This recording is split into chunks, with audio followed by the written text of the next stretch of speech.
ओम शांति। भगवत गीता श्लोक क्लास में आज बेसिक कोर्स में टॉपिक चल रहा था शिव और शंकर में अंतर। जैसे कि पिछले हफ्ते के क्लास में हमने इस बात को समझा है, भक्ति मार्ग में भक्तों ने शिव शंकर को मिलाकर के एक करा है, लेकिन वो उसकी वास्तविकता को नहीं जानते हैं और इसी संबंधित शिव अलग है और शंकर अलग है। इन बातों को समझने के लिए हमने पिछले हफ्ते काफी सारे प्रश्नों को देखा था और जिन प्रश्नों के आधार से ये बात खुद के साथ सिद्ध होती है कि वास्तव में शिव और शंकर अलग है। जैसे कि बहुत से उदाहरणों में से हमने इस बात को देखा, शिवालय कहते हैं, शंकरालय नहीं कहते हैं। शिवलिंग कहा जाता है, शंकर लिंग नहीं। शिव नेत्र कहा जाता है, शंकर नेत्र नहीं। ऐसे बहुत सारी बातें हमने देखी थी, जिससे ये बात तो स्पष्ट हुई कि शिव और शंकर में अंतर है, वो अलग है।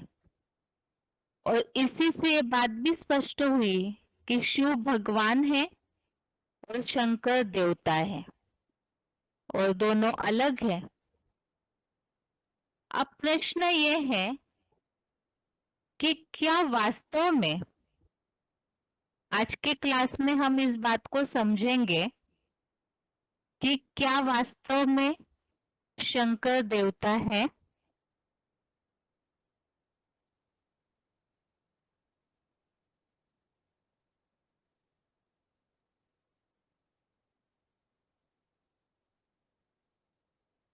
अब शंकर की वास्तविकता समझने के लिए जैसे कि हमने इस बात को समझा और शास्त्रों में भी इस बात का उल्लेख है, ब्रह्मा, विष्णु और महेश अर्थात शंकर, इन्हें त्रिदेवों के रूप में दिखाया है और उसमें भी शंकर जी के लिए कहा जाता है देव देव महादेव, अर्थात वो महान देव है। तो ऐसे जिन्हें महादेव कहलाया गया है, क्या वास्तव में वो देवता है? अब इस बात को सही रीति समझने के लिए हम अभी तक का जो कोर्स समझे हैं, उनमें से कुछ बातों को एक बार दोहराते हैं। जैसे कि 3 लोक के चित्र में हमने सृष्टि चक्र के पार्ट को समझा था और उसमें इस बात को समझा कि इस सृष्टि चक्र में 4 युग है, सतयुग, त्रेतायुग, द्वापर युग, कलयुग। और इस सृष्टि चक्र अर्थात काल चक्र में से हर मनुष्य आत्मा 3 गुणों से प्रसारित होती है, अर्थात ये जो प्रकृतिगत 3 गुण है, सत, रज, तम, इसमें से हर एक मनुष्य आत्मा को प्रसारित होना ही पड़ता है। और उसी हिसाब से मनुष्य आत्मा जब सत्वगुण धारण करती है तो देवता कहलाई जाती है। और ये सतयुग और त्रेतायुग की बात है, जहाँ सतोगुण प्रधान होता है, तो उस समय ये मनुष्य देवता है। और जन्म मरण के चक्र में आते आते एक काल चक्र जैसे घूमते रहता है, तो वही सतयुगी सतोगुणी मनुष्य आत्माएं काल क्रमानुसार तीन गुणों से प्रसारित होते होते और युगों से प्रसारित होते होते जब कलयुग अंत तक पहुंचती है तो तमोप्रधान बन जाती है। अब ये तमोप्रधान बनने में भी नंबरवार तमोप्रधान बनते हैं और ये तो इस कालचक्र का नियम है कि कलयुग अंत में सभी को नीचे गिरना ही गिरना है। अर्थात ही कलयुग अंत तक सृष्टि में जब सब नीचे गिर गए, नंबरवार तमोप्रधान बन गए, तो कोई भी इस सृष्टि पर देवता नहीं कहलाया जा सकता है। अर्थात देवता के रूप में कोई बचते ही नहीं है। अब शंकर वास्तव में देवता है या नहीं, इस प्रश्न का इस सृष्टि चक्र से और नीचे गिरने से क्या कनेक्शन है? अब जैसे कि हमने इस बात को समझा कि सृष्टि चक्र में कलयुग अंत में आते आते सारे ही नीचे गिर जाते हैं, नंबरवार तमोप्रधान बन जाते हैं, और सृष्टि चक्र में आगे हमने इस बात को भी समझा जिसमें इस बात का उत्तर स्पष्ट हो जाएगा कि वास्तव में शंकर देवता है या नहीं है।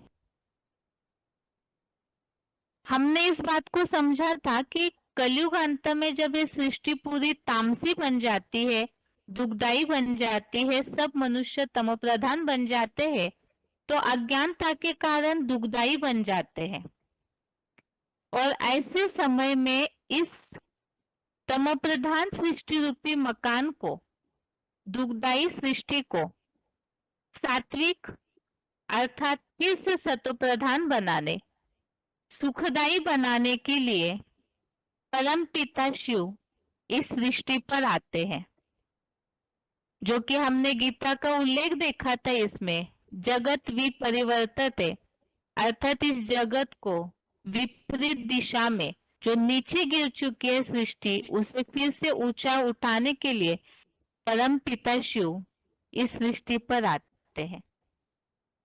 अब वो आते हैं तो किस तरह से इस सृष्टि को परिवर्तन करते हैं, इसे ही समझने के लिए हमने परम पिता के दिव्य कर्तव्य इस चित्र में इस बात को समझा था कि शिव परम पिता सृष्टि पर आकर सृष्टि परिवर्तन हेतु तीन दिव्य कर्तव्य करते हैं: स्थापना, पालना और विनाश।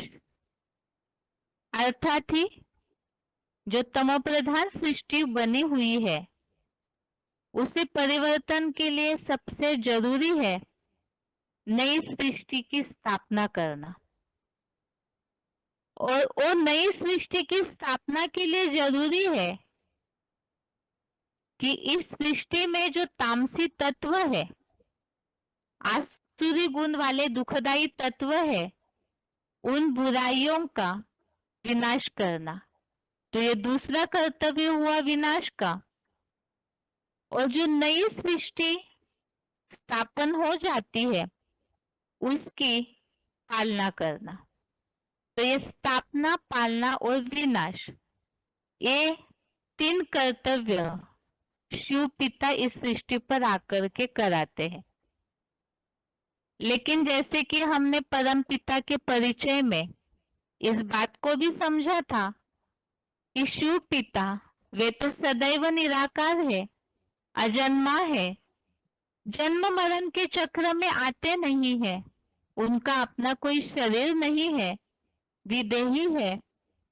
तो फिर ये जो साकार मनुष्यों की ये साकार स्थूल सृष्टि है, ये परिवर्तन कैसे होगी और परम पिता अपना कर्तव्य कैसे कराएंगे?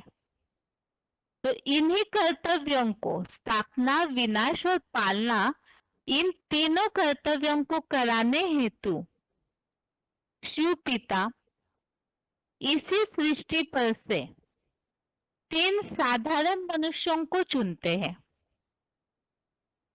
और जिनका कर्तव्य के आधार से नाम दिया जाता है ब्रह्मा, विष्णु और शंकर। अर्थात स्थापनाकारी ब्रह्मा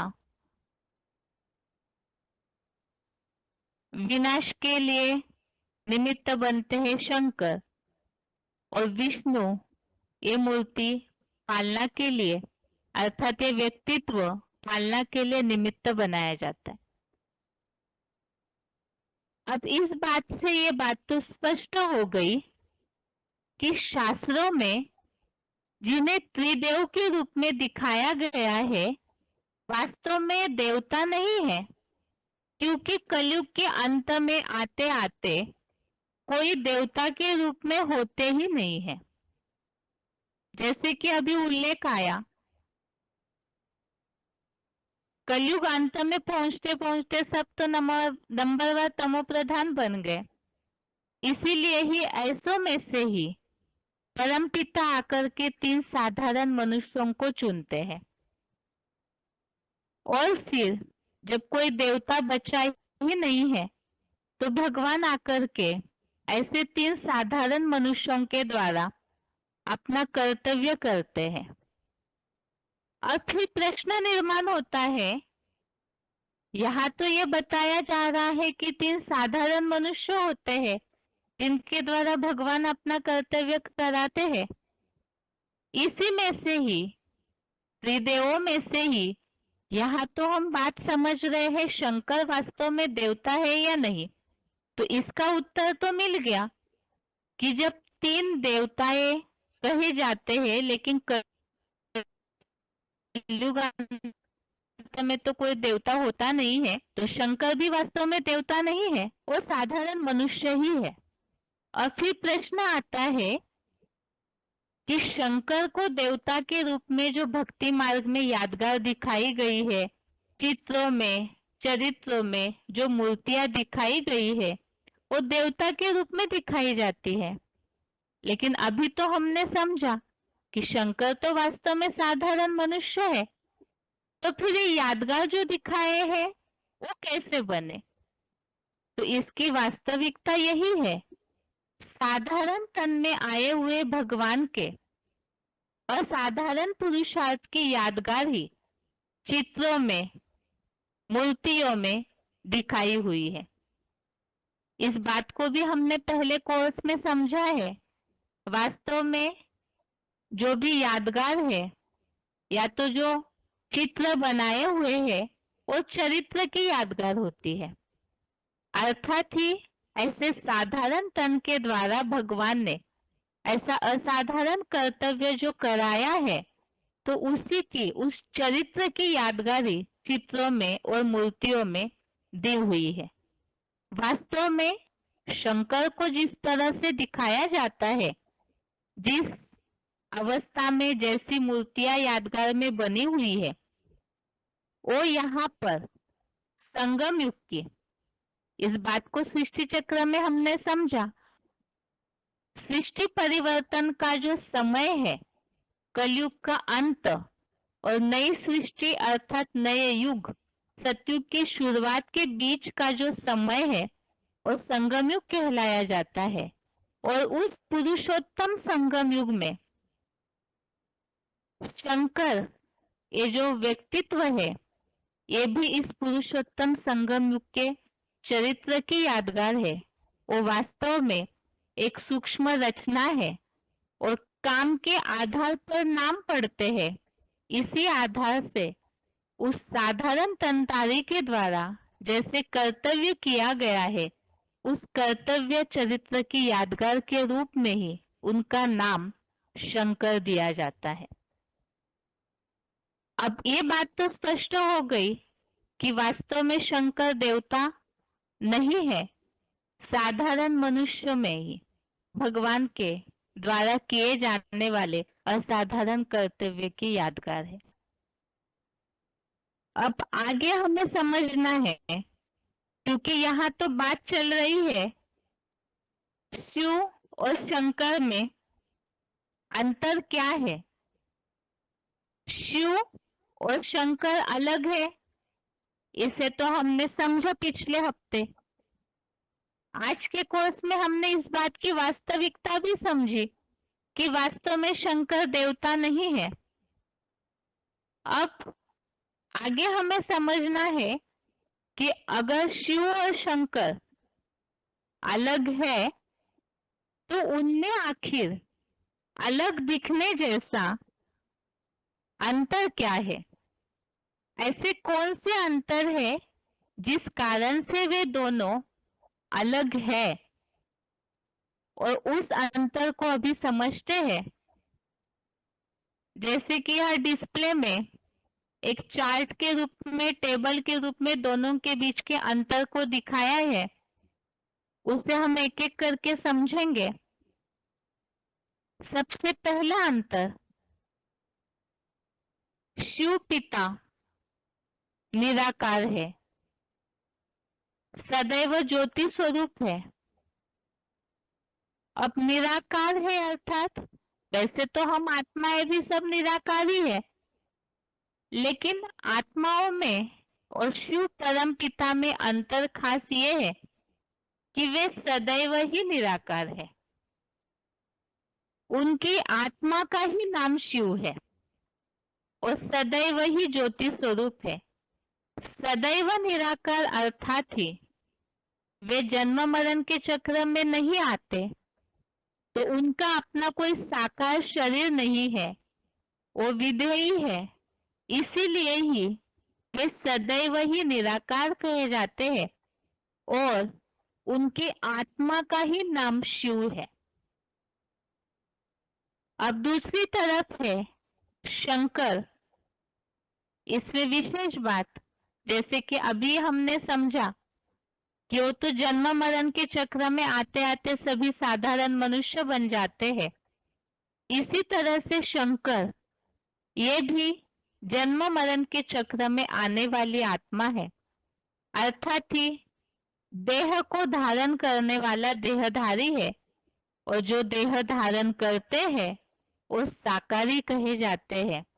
तो इसीलिए ही एक पहला अंतर, परमपिता निराकार है, शंकर साकारी है। परमपिता सदैव ही ज्योति स्वरूप है, उनकी आत्मा का ही नाम शिव है, और शंकर देह धारण करते हैं। तो इसीलिए मनुष्यों के लिए तो हमने समझा था शरीर के आधार पर नाम पड़ते हैं। यहाँ पर तो शंकर के लिए खास बात हमने समझी, वो तो संगम युग का नाम है जो उनके कर्तव्य के आधार पर दिया हुआ है। दूसरी बात, परमपिता शिव जन्म मरण के चक्र से न्यारा है, अर्थात ही अजन्मा है। परमपिता के परिचय में हमने इस बात को बहुत विस्तार से समझा है कि वो किस तरह से अजन्मा है और फिर वो अपना कर्तव्य कैसे करते हैं। तो विशेष बात तो है परमपिता शिव कभी भी जन्म मरण के चक्र में नहीं आते, और शंकर जन्म मरण के चक्र में आने वाला है, क्योंकि इस बात को हमने सृष्टि चक्र में समझा कि इस सृष्टि पर सभी मनुष्य आत्माएं जन्म मरण के चक्र में आती है। तीसरा अंतर है, परमपिता शिव सदैव पावन है, अर्थात अक्षर है। अक्षर अर्थात कभी क्षरित नहीं होते, कभी नीचे नहीं गिरते, कभी पतित नहीं बनते, अर्थात वे सदैव ही एवर प्योर है, और जन्म मरण के चक्र में आते ही नहीं, तो क्षरण होने की बात ही नहीं। और शंकर के लिए क्षरित होने वाली अर्थात क्षर है, क्योंकि जन्म मरण के चक्र में आते आते सभी क्षरित होते हैं, नीचे गिरते हैं। चौथा अंतर है, शिव परम पिता अभोक्ता है, सुख दुख भोगते नहीं। जैसे जन्म मरण के चक्र से न्यारे है, तो उसका भी कारण यही है कि वे अभोक्ता है, सुख दुख भोगते नहीं है। और शंकर देह धारण करता है, तो भोगता है, प्रकृतिगत जो गुण है उससे प्रसारित होता है। पांचवा अंतर, शिव परम पिता त्रिगुणातीत है, अर्थात जो गुण बताए सत्वष्टम उनसे अतीत है, त्रिगुणातीत है और निर्गुण भी है। और शंकर त्रिगुणमयी है और सगुण है। छठवां अंतर है, आत्माओं का पिता परम पिता शिव है, इसीलिए वो सारी ही आत्माओं के पिता है। तो श्रेष्ठ ते श्रेष्ठ है, ऊंच ते ऊंच है, तो परम पिता है। और शंकर मनुष्यों के पिता है, प्रजापिता है। ये जो भी सारे अंतर हम समझ रहे हैं, यहाँ केवल हम एक शॉर्ट में समरी के रूप में, सार के रूप में इस अंतर को देख रहे हैं। इन सारी बातों को विस्तार से आगे के कोर्स में हम समझते रहेंगे। तो यहाँ शंकर किस तरह से प्रजापिता या मनुष्यों के पिता बनते हैं उसे भी हम आगे विस्तार से समझेंगे। और परम पिता तो परम पिता है ही, उसे तो हमने पहले जो सब आत्माओं का पिता के चित्र में समझा भी है। सातवां अंतर है, सृष्टि रूपी नाटक के शिव पिता डायरेक्टर है और शंकर इस सृष्टि रूपी नाटक का हीरो एक्टर है, मुख्य हीरो पार्टधारी है। अब ये हीरो पार्टधारी कैसे बने, कैसे कहलाए गए, क्या कर्तव्य किया उन्होंने, ऐसे उनके बारे में शास्त्रों में क्या उल्लेख है, जिसके कारण वे हीरो एक्टर कहलाए जाते हैं, उसे भी हम आगे के कोर्स में समझते रहेंगे। तो इस तरह से ये अंतर हमने समझे शिव और शंकर के बीच में, जिससे ये बात और अच्छी तरह से स्पष्ट हो जाती है इन अंतरों से ही कि शिव और शंकर अलग ही है। अब प्रश्न ये उठता है फिर कि जब इनमें इतना सारा अंतर है तो स्पष्टता है कि वे अलग है, लेकिन फिर अंतर के बावजूद भी, अलग होने के बावजूद भी उन्हें अर्थात शिव और शंकर को मिला करके एक क्यों कर दिया गया है? आखिर ऐसे क्या कर्तव्य हुआ, ऐसे क्या चरित्र हुआ है जिस कारण से उन्हें एक कर दिया गया है? उसे भी हम आगे के कोर्स में समझेंगे। अभी तक के कोर्स में हमने इस बात को समझा, आज एक शॉर्ट में रिवीजन के रूप में हम देखते हैं। आज के कोर्स में हमने खास बात समझी, जैसे कि पिछले क्लास में हमने समझा था वास्तव में शिव भगवान है और शंकर देवता है, और उन दोनों में अलगाव है, वे अलग है। इसे पिछले हफ्ते के प्रश्नों के द्वारा काफी सारे प्रूफ्स में हमने समझा। अब प्रश्न ये है कि शंकर क्या वास्तव में देवता है? तो इसे समझने के लिए हमने सृष्टि चक्र के चित्र को थोड़ा सा फिर से दोहराया कि हर मनुष्य आत्मा काल चक्र से प्रसारित होते होते 3 गुणों से प्रसारित होती है, और मनुष्य आत्मा जब सतोगुण धारण करती है तो देवता कहलाई जाती है, जो सतयुग त्रेतायुग की बात है। और जब काल क्रमानुसार युग परिवर्तन होते होते कलयुग अंत में पहुंचते हैं तो सब तमो प्रधान बन जाते हैं, और कलयुग अंत में कोई भी देवता नहीं कहला सकता।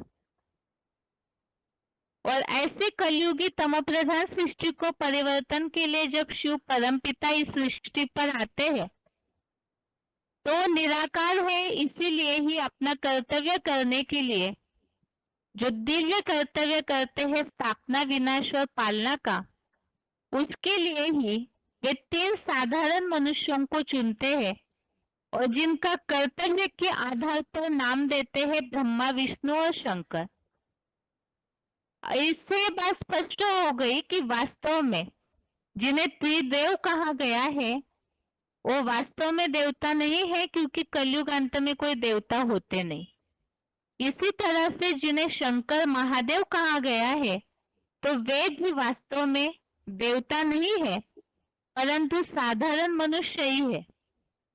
और चित्रों में, चरित्रों में, मूर्तियों में, भक्ति मार्ग में जो यादगार बनी हुई है वो सब कर्तव्य के आधार पर बनती है, अर्थात साधारण तन में आए हुए भगवान के द्वारा किए हुए असाधारण पुरुषार्थ की यादगार ही चित्रों में, मूर्तियों में दी हुई है। इससे बात तो स्पष्ट हो गई कि शंकर भी वास्तव में देवता नहीं है, लेकिन असाधारण कर्म करते हैं पुरुषोत्तम संगम युग में। जब भगवान इस सृष्टि पर आते हैं तो वो एक सूक्ष्म रचना है शंकर, और उनके कर्तव्य के आधार पर ही संगम युग में उनका इस तरह से यादगार बना हुआ है। और अभी हमने इस बात को लेटेस्ट में समझा कि शिव और शंकर अलग है, और अलग होने पर उनमें क्या अंतर है उसके लिए हमने अभी 7 अंतर समझे। शिव निराकार है, शंकर साकार देहधारी है। शिव अजन्मा है, शंकर जन्म मरण के चक्र में आने वाला है। शिव पावन अक्षर है, शिव पिता, और शंकर क्षरित होने वाले अर्थात क्षर है। शिव पिता अभोक्ता है, शंकर भोक्ता है। शिव पिता त्रिगुणातीत निर्गुण है, शंकर त्रिगुणमयी सगुण है। शिव पिता आत्माओं के पिता परम पिता है, शंकर मनुष्यों के पिता प्रजापिता है। शिव पिता सृष्टि रूपी नाटक के डायरेक्टर है, और शंकर सृष्टि रूपी नाटक का हीरो एक्टर है। आगे के कोर्स में हम इन बातों को समझेंगे विस्तार से कि ये सारे अंतर किस तरह से प्रैक्टिकल में है, और उसके अलावा शिव और शंकर में अंतर होने के बावजूद भी उन्हें एक करने का कारण क्या है। ये हो गया नया टॉपिक कोर्स का। और अभी आगे श्लोक टेस्ट के हिसाब से आत्मा के पाठ की रिवीजन। आत्मा के परिचय के कोर्स में पिछले हफ्ते हमने इस बात को समझा था कि सबसे पहले किसी को भी परिचय देते हैं तो आत्मा को रियलाइज करने के लिए हम आत्मा है, हर मनुष्य में आत्मा उपस्थित है, इसे सिद्ध करने के लिए क्या समझाना चाहिए। उसके अलावा आत्मा और शरीर में क्या अंतर है उसे समझने के लिए ही हमने श्लोकों के कई सारे प्रूफ देखे। आत्मा और शरीर का आपस में क्या संबंध है, एक दूसरे पर वो कैसे डिपेंड है, उसे समझने के लिए भी हमने आत्मा रथी है, शरीर रथ है, ऐसे काफी सारे उदाहरण समझे कि आत्मा का शरीर वस्त्र है। आज के रिवीजन के कोर्स में हम समझते हैं आत्मा, मनुष्य में आत्मा उपस्थित है, उस चैतन्यता से ये शरीर चलता है। तो आखिर ये चैतन्य शक्ति, इस शरीर को चलाने वाली शक्ति इस शरीर में रहती कहाँ है।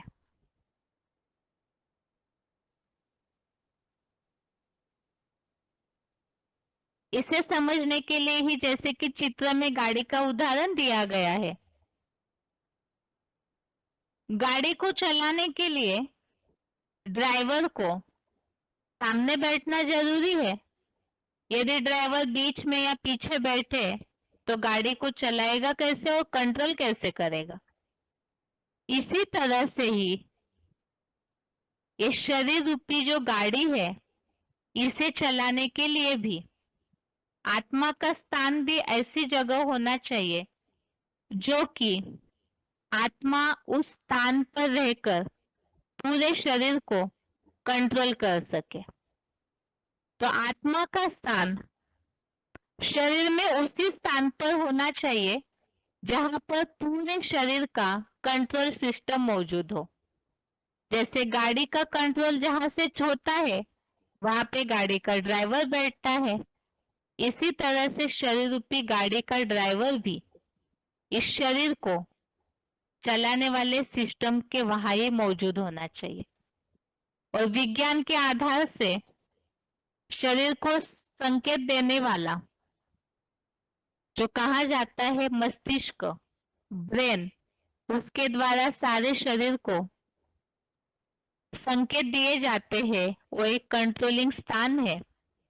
और इस मस्तिष्क या ब्रेन के अंदर ही मस्तक में भ्रुकुटी के बीच में जो स्थान है वही आत्मा का निवास स्थान है। जैसे ड्राइवर सामने बैठकर के खिड़कियों से गाड़ी को देखते देखते रास्ते को चलाता है, इसी तरह से यहाँ आत्मा भी भ्रुकुटी के बीच में निवास करती है। और इसका प्रूफ आत्मा के उस निवास स्थान की यादगार भ्रुकुटी के बीच में बिंदी या टीका लगाने की परंपरा भारतीय परंपरा में चलती आ रही है। और इसी स्थान को ही, इस भ्रुकुटी को ही उत्तम अंग अर्थात उत्तम अंग, श्रेष्ठ ते श्रेष्ठ अंग, श्रेष्ठ स्थान है ऐसे कहा जाता है, जहां पर शरीर का राजा अर्थात आत्मा ऊंचे स्थान पर बैठता है। भ्रुकुटी के बीच में ये जो चैतन्य शक्ति अर्थात प्राण शक्ति आत्मा रहती है, इसका उल्लेख ही भगवत गीता में भी आया हुआ है। 8वें अध्याय का 9वां और 10वां श्लोक, जिसमें आत्मा के इस स्थान के लिए भी उल्लेख आया हुआ है। इस तरह से उल्लेख है कि प्राण रूप आत्मा जो है वो भ्रुकुटी के बीच में निवास करती है। 8वें अध्याय 8 का श्लोक नंबर 9, 10, ये सारे श्लोकों को इसलिए नहीं दोहरा रहे क्योंकि हम इसके पहले बहुत विस्तार से इन सब श्लोकों को देख चुके हैं। और अध्याय 8 का श्लोक नंबर 12, अध्याय 8वें का अध्याय 8 श्लोक नंबर 12 में भी इसी तरह से प्राण रूप आत्मा भ्रुकुटी के बीच में समाई हुई है, रहती है, इस तरह का उल्लेख आया हुआ है। अब आत्मा जो चैतन्य शक्ति है वो शरीर को चलाती है, उसका स्थान तो हमने समझ लिया भ्रुकुटी के बीच में, लेकिन आखिर ये आत्मा शरीर को चलाती कैसे है? जैसे कि शरीर को चलने के लिए शरीर में ढेर सारे ऑर्गन्स है अर्थात इंद्रिया है, हाथ, पांव, नाक, कान आदि, इसके द्वारा शरीर चलता है। तो इसी तरह से ही आत्मा जो है वो किस तरह से इस शरीर को चलाती है उसे हम समझते हैं आत्मा की 3 शक्तियों के बारे में।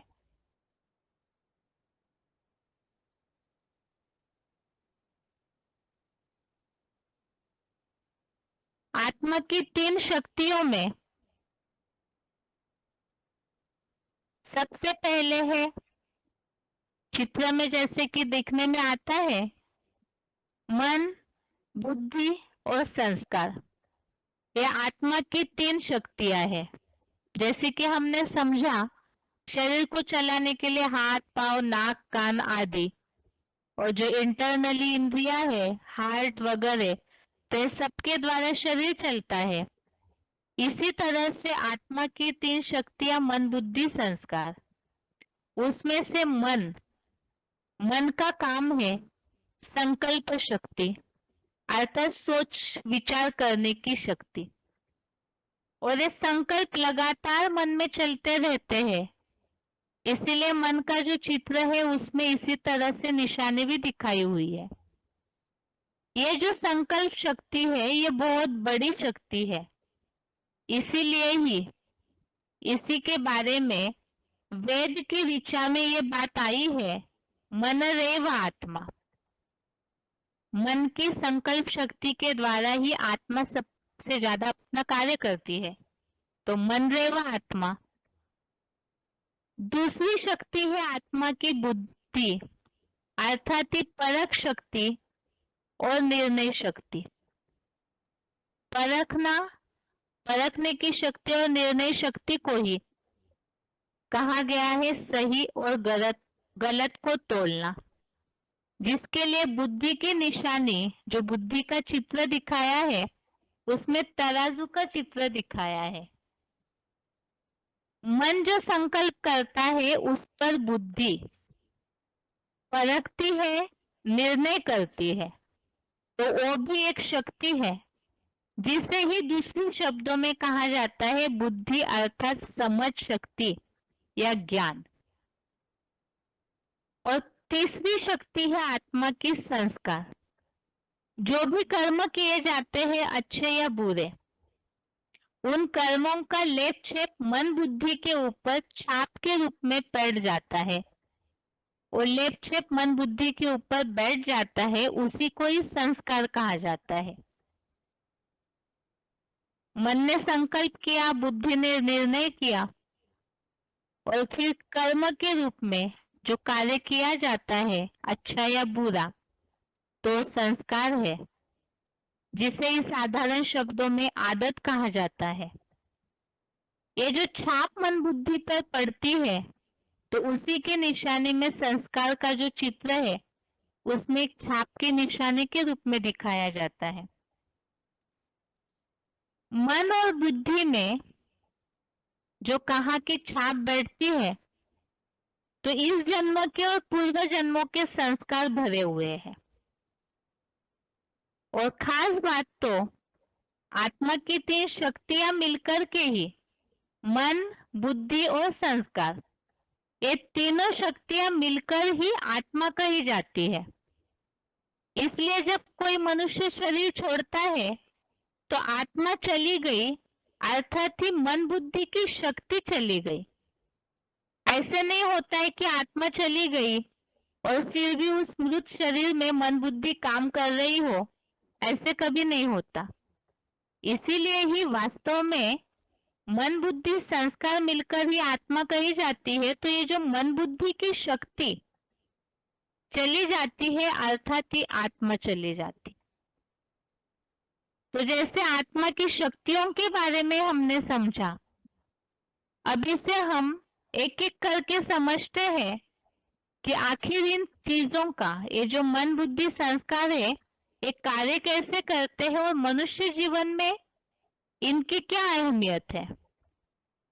सबसे पहले है मन, संकल्प शक्ति। ये सबसे बड़ी शक्ति कैसे है? मन के संकल्प जो है, जैसे कि बताया कि मन में तो लगातार संकल्प निर्माण होते रहते हैं। ये जो मन के संकल्प है, यही वास्तव में बीज है। इसीलिए कहा जाता है ब्रह्मा के संकल्प से सृष्टि रची गई। मनुष्य जो सोचता है उसी आधार से उसकी सृष्टि बनती है, और इसीलिए ही मन ने सोचा तो उसका असर वाचा पर होता है। जैसे जैसे विचार चलते हैं वैसे वाचा में, बोल के द्वारा वैसी वाचा जरूर निकलेगी। बोल में आया तो कर्मना पर, कर्म में भी उसका असर हो जाता है। इसीलिए ही मनसा, वाचा और कर्मना कहा जाता है। और मूल तो संकल्प बीज है, उसका असर वाचा और कर्मना पर इसी तरह से होता है। तो संकल्प के आधार से ही मनुष्य अपने लिए सुखदायी या दुखदायी सृष्टि रचते हैं। अगर संकल्पों पर जैसे जैसे सोचा, अच्छा या बुरा, उसी आधार से वो अपने लिए सुख या दुख स्वयं रचता है। इसीलिए ही दुनिया में भी लोग कहते हैं अपने मन को खुश रखो। कोई अगर दुखी है तो कहते हैं पहले अपने मन को ठीक करो। तो इसीलिए कहा है मन खुश तो जहान खुश। मन अशांत हो जाता है तो तन भी अशांत हो जाता है। अर्थात ही वास्तव में शारीरिक बीमारियां व्यक्ति को इतना कमजोर नहीं करती जितना कि मन की बीमारी कमजोर करती है। और ये हमने देखा भी होगा कि मन अगर ज्यादा टेंशन में है, तनाव में है, बेचैन है, तो उसका असर शरीर के ऊपर जरूर होगा। शरीर भी बीमार महसूस करने लगता है। अब ये तो हो गया संकल्प शक्ति का महत्व। जैसे जैसे सोचा वैसे वैसे उसका शरीर पर, अर्थात ही मनुष्य शरीर के द्वारा ही अपना जीवन यापन करता है, तो शरीर के ऊपर असर होता है, अर्थात उसके जीवनी शक्ति पर पूरा प्रभाव पड़ता है। और आज दुनिया में मनुष्य की सबसे बड़ी समस्या यही है कि मन एकाग्र नहीं होता है, क्योंकि लगातार मन में संकल्प, विचारों की धारा सागर की तरह, हवा की तरह उठते ही रहती है। अब जब ये मन एकाग्र नहीं होता है तो उसी के कारण जीवन में सबसे ज्यादा मानसिक तनाव, बीमारियां, डिप्रेशन, वैरायटी प्रकार के टेंशन्स, ऐसे अलग अलग जो भी समस्याएं हैं वो निर्माण होती है। और ये जो मन की चंचलता की समस्या है, ये तो हर मनुष्य मात्र की है। इसीलिए ही भगवत गीता, जो मनुष्य के परिवर्तन का शास्त्र है, उसमें सारे मनुष्य मात्र का प्रतिनिधित्व के रूप में अर्जुन, जो कि सारे मनुष्यों की समस्या भगवान के सामने रख रहे हैं, तो अर्जुन ने भगवत गीता में भगवान से इस बात को पूछा है, इस चंचल मन की समस्या के बारे में। 6वें अध्याय का 34वां श्लोक, अध्याय 6, श्लोक नंबर 34 में इस तरह का उल्लेख है, चंचलम ही मनः कृष्ण प्रमाथि बलवद दृढ़म तस्याहम निग्रहम मन्ये वायोरीव सुदुष्करम। अर्थात ही ये जो मन है वो बहुत चंचल है और पूरी तरह से इतना बलवान है कि वो हलचल पैदा कर देता है। ऐसा जो वायु की तरह रोकने के लिए जो मन है वो बहुत कठिन है, बहुत कठिनता से कंट्रोल में आता है। तो ये जो उसकी चंचलता के बारे में अर्जुन ने समस्या बताई है। अब ये तो हमने समझा कि ये जो मन की संकल्प शक्ति है वो किस तरह से मनुष्य के जीवन में अहमियत रखती है, क्योंकि मन के विचारों के संकल्प शक्ति के आधार से ही जीवन पे पूरा उसका प्रभाव पड़ता है। अब आगे देखते हैं कि आखिर ये मन की चंचलता या एकाग्रता किस तरह से मनुष्य जीवन को ऊपर उठाने या नीचे गिराने के भी निमित्त बन सकती है। मन की चंचलता मनुष्य के दुख का आधार है और मन की एकाग्रता मनुष्य जीवन के सुख का आधार है। इसी के लिए ही भगवत गीता में भी उल्लेख आया है, आत्मा स्वयं अपना मित्र और शत्रु बनती है। वो कैसे? जिसके लिए 6वें अध्याय का 5वां श्लोक, अध्याय 6 का श्लोक नंबर 5, उद्धरेदात्मनात्मानं नात्मानं अवसादयेत् आत्मेव ह्यात्मनो बंधु आत्मेव रिपुरात्मनः। अब मन के आधार से ही जैसे कि मन नीचे गिरा संकल्प शक्ति से, तो अपने लिए मनुष्य दुखदाई शत्रु बन जाता है। और ऊंचा उठे अर्थात ही मन कंट्रोल है तो अपने लिए मित्र बन सकता है। इसी के लिए ही मन रे व आत्मा कहाँ है और किस तरह से आत्मा अपने लिए मित्र और शत्रु बनती है, इसी के बारे में ही अध्याय 6 का 6वां श्लोक, अध्याय 6 का श्लोक नंबर 6 में भी ये उल्लेख आया हुआ है। बंधुरात्मा मनस्तस्य एनात्मैवमात्मना जितः अनात्मनस्तु शत्रुत्वे वर्ते तात्मैव शत्रुवत्। तो इसी तरह से अगर मन नियंत्रित है तो सबसे अच्छा अपना मित्र बन सकता है, और मन अनियंत्रित है, चंचल है, तो अपना सबसे बड़ा दुश्मन भी बन जाता है। मन को एकाग्र करने से अर्थात जीतने से ही आत्मा अपने लिए मित्रता अर्थात सुखदायी बन सकती है। और यही मन चंचल है, अनियंत्रित है, तो अपने लिए शत्रु करने में अर्थात खुद के लिए ही दुखदायी बन जाता है। इसीलिए इस बात को कहा गया है, मन के हारे हार और मन के जीते जीत है। मन अगर स्ट्रांग है तो कहाँ हुआ है, मन चंगा तो कटौती में गंगा। तो मन के कारण ही मनुष्य जीवन की सफलता और असफलता का पूरा आधार है। अब इस बात से तो हमने इस बात को समझा कि मन को कंट्रोल करना सबसे ज्यादा जरूरी है। मन के ऊपर ही सारा मदार है। अब इस मन को, चंचल मन को जीते कैसे, कंट्रोल कैसे करे, जिससे कि मनुष्य सुखदायी बना सकता है अपना जीवन, उसे आगे हफ्ते के कोर्स रिवीजन में समझेंगे। ये हो गया आत्मा के पाठ का रिवीजन, जिससे कि कल के श्लोक टेस्ट के लिए ये सारे टॉपिक रहेंगे।